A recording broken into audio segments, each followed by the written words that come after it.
On the Andy Moore Automotive Group hotline, by the way, to Boston we go at the top of the hour, but right now we're going to stay local with the four-time Indy 500 champion, a driver for Meyer Shank Racing. You know him incredibly well. Helio Castroneves joins us. Hello, Helio. How are you? Oh, I'm doing great. Thanks for having the show, my friend. Absolutely. It's great to have you back. It never gets old for you here, does it? No, not at all, especially at this place here. This place is so incredible and such incredible energy to me, for obviously, and for a lot of fans, locals, and all over the world, basically. This is the Coliseum of the racing, so I love it. That's why we're come back, and when we go out there on Sunday, it's going to be a big battle. Do you learn something new every time you drive out there, every time you're on the track? Do you feel like you learn something new? Absolutely. I mean, cars change, technology change. The teams keep working. Every year it's something different, and it changed the car. So all of a sudden you have to adapt to those conditions. And yeah, it's incredible scenario, because you can have an incredible setup, and all of a sudden you're like, oh man, I cannot find it. But in the end of the day, you just got to keep digging, because such a big race, such a long race. And you just got to keep focused, and that's how we feel right now. We have one more practice, which is Carburation Day, and we feel we're almost there. It's Helio Castroneves, Meyer Shank Racing's kind enough to join us on the Andy Moore Automotive Group hotline. How much of this thing is mental? And because you just mentioned all the things just outside. Hey, I got the greatest car ever, but I mean, the sun's down in turn 1 and it's bright sunshine in turn 4. And all these outside elements play such a significant role in how fast you're going. You have to keep your head on straight, don't you? Absolutely. Concentration here is the key. I would say 65% is sort of the concentration, because there's so much going on during the race.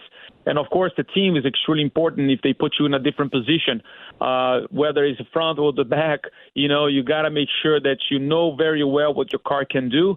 When you put those things together, you give you a great boost of confidence to go back forward, or sometimes just stay where you are. But, opportunity happens sometimes when you at least expect it, and you just got to grab it as well. So it's a very dynamic race, a lot going on. And by the way, we're going over 235 miles an hour, so it's pretty darn fast too. It is. Leo Castroneves joins us. I mentioned you're a 4-time winner. 24 years ago, I believe, is when you got that first win. And I've often been curious in talking with you. I don't think I've ever asked you this. With each and every year you've been out there, how many times did you feel you had the best car on the track, but you didn't win, compared to how many times you've actually won, that being 4?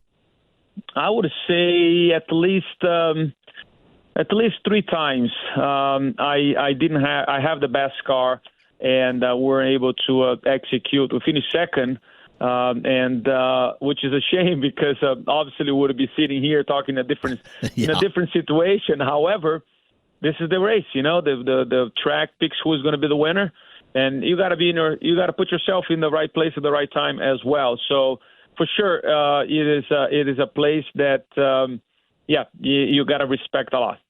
How many times have you had the number 5 dream? Winning the 5th time dream, is that constant? At the least the last 2 years, for sure, I've been dreaming, and which is right after the number 4. So I'm telling you, my friend, we can make it happen, and I feel a lot of fans want that happen too. There's no doubt about that. Meyer Shank Racing, the type of the car that you have, the machine that they have on the ready for you, how do you feel about it? You mentioned that final practice coming up on Friday, and then you get going on race day. How are you feeling about it, not just what you're driving, but those that are capable of executing around you? I felt good. 06, Cliff's machine, we have a very good new group. A lot of people might not know. We're not doing the whole season. We're only doing this race.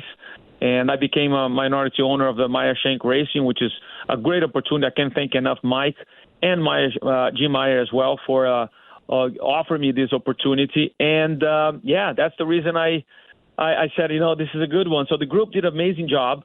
The car is spotless. And all pit stops that we did on yesterday actually turned out to be pretty darn good for those guys for the first time. And we're going to practice this week, and carburation is the last time that we can do that. And when you put all these things together, we're going to be on our way. Is it more difficult when you're doing it once, when you're racing in the 500 and that's it? Is it more difficult to get at that optimum place execution-wise to win this thing, or ultimately on race day it's just going to break down to what you do in general? Well, there are two things. Obviously, one thing is you don't have any bad habits with the guys, so everybody's fresh, everybody's optimistic, which is great. The bad part is experience, because it's such a long race. Sometimes people tend to, maybe give up right away if something goes unordinary. But you got to keep up the game. You got to keep going. You got to execute your job. You got to make sure that you stay focused. Because I said it's 5, 6, sometimes even 7 pit stops that you can have in the race. So it's very much sometimes when you're down, you got to get up and keep it digging until you get to that position. So that's where sometimes it gets a little tricky for those guys that don't know that. However, I have a lot of confidence that these guys know exactly what they need to do, and I know exactly what I need to do. Yeah, and you got to eyeball those around you too. Because absolutely, in this particular race, listen, you've been through this so many times. It's not like this is any different, but you always kind of look at those that don't have nearly the experience that you or others around you have, and I'm assuming that is kind of another cautionary measure you have to take in this race to make sure there's a wide berth between you and those that just yet don't have the knowledge or the maturity level that you have and understand the situation. Correct. It is. But, again, I won here when it was my first time as well. So you can underestimate as well the rookies, the youngers, and people that sometimes take, risks. I know there sometimes the risks it could pay off, but most of the majority of times, and the percentage is high that he's not going to, and that's why the reason it's what you call wisdom and experience. Yeah. But for sure, I learn as much as with those guys out there. And that's why I keep pushing myself to the limit. So Helio Castroneves going for number 5 coming up on Sunday. Meyer Shank Racing is on the Andy Moore Automotive Group hotline. You heard Helio mention that he is a minority owner with Meyer Shank Racing as well. What's your future going to be? You want to have full stock, full level ownership of a race team when your racing days are over? Is that the plan? Well, certainly you'd like to, own more, of course. I'm dipping my toes in the water right now and trying to understand how it works, because in my entire career I've been actually on the other side of the steering wheel or in the cockpit, let's put this way, or the time stand. And now learning a lot of on this side, it's overwhelmed. So we got to take step by step. For sure, if you want to count from 1 to 10, you got to go through 2, 3, 4, and that's what I'm going to do. So, yeah, there's no doubt about that. Obviously, you've been through so much here. The state of open wheel, the state of IndyCar, as it stands in 2024, do you like the position which you're in? Because you had mentioned the younger drivers around you, they have to learn just like you had to learn as well. Do you like the position with the drivers, the teams, and IndyCar where it is right now? And let's just say, for example, what are some things you might change or you've thought about you would like to address as maybe changing or adjusting to where we are presently? Well, the car, obviously, it's being an older car. I feel that the series needs to exchange for a newer car. We've been adding a lot of areas like the aeroscreen, which has been great for the safety. We've been adding now next race after Indianapolis, we're going to have the hybrid in the car. So every time we add something, it wasn't born with the car. So I believe it's time for us to change at least the design of the car to be a little more update. I believe that's going to be even more competitive. Right now, it's extremely competitive because, this car is being so long that so many people already know the little bits of the details that and keep exchanging mechanics between teams, and everybody start knowing everyone's secrets. So it's very, very, very competitive. And I think when you start moving, a little bit of the cars around, I think it's going to change as well. However, that's the key of IndyCar, being so competitive. You never know who's going to win, and it's unpredictable. So I feel that those are the things that it's time for us to move on for a new generation. And but yeah, I feel the secret of this place, not only Indianapolis but the series, it's amazing, it's great. People have no idea how hard it is to be driving IndyCar. I'm just kind of curious about this. Maybe it hasn't been. Maybe it's been yesterday. Maybe it's been years. When's the last time that Roger Penske asked you for your advice on something? Oh, wow. Well, I don't think that ever happened, to be honest.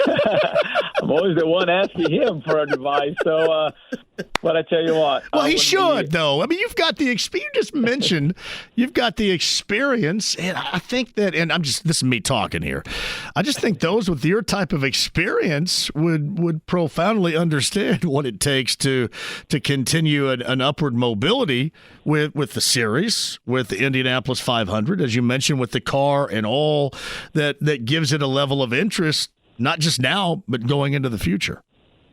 Look, when you comparing me to Roger Penske, first of all, it's an honor. Second, he has more Indianapolis than anybody over here in this place, which you're talking about 18 or 19. I don't even know how many, but that's how far it goes. Plus, it's if I were to be in Roger Penske's shoes, trust me, I would not ask him for a four-time winner for any advice. I feel that he has plenty advice to offer to a lot of people. I just, I think that with you and others that have been around this for so long, I would have to think that the knowledge that you guys have gained over the years in the past 24 here, Helio, would be invaluable for anybody, not just at Indy, but just in the series in general too. And that's why I'm here with Meyer Shank Racing. It's a young team. The team has been incredible this year with Felix Rosenqvist and Tom Blomqvist. Felix is already on top 5 in the championship. So I'm actually feel that I contribute just a tiny bit, not a lot yet, but I feel that I contribute a little bit with him. And that's where I want MSR to be in the position all of a sudden to be winning races like I did in 2021. And hopefully with that scenario, it's going to take us to the next level. Here's what I see, and you probably heard this, and before I let you go, Helio Castroneves joins us. So the Pacers beat Boston, advanced to the finals against the Mavericks. You mentioned that scenario. I mentioned that scenario as I brought you on. And then because we so much love Pacers and racers around here, Helio Castroneves for number 5 on Sunday. That seems like everything falls nicely into place. That sounds beautiful, my friend. So let's hope that happens. I know you got to run, man. I always appreciate the time, and enjoy the rest of the week and the weekend, and go get number 5. And thanks for all that you do and all you represent here, man. People love you. They have forever, and very happy to have you on the show as usual. Well, thanks, Emilio.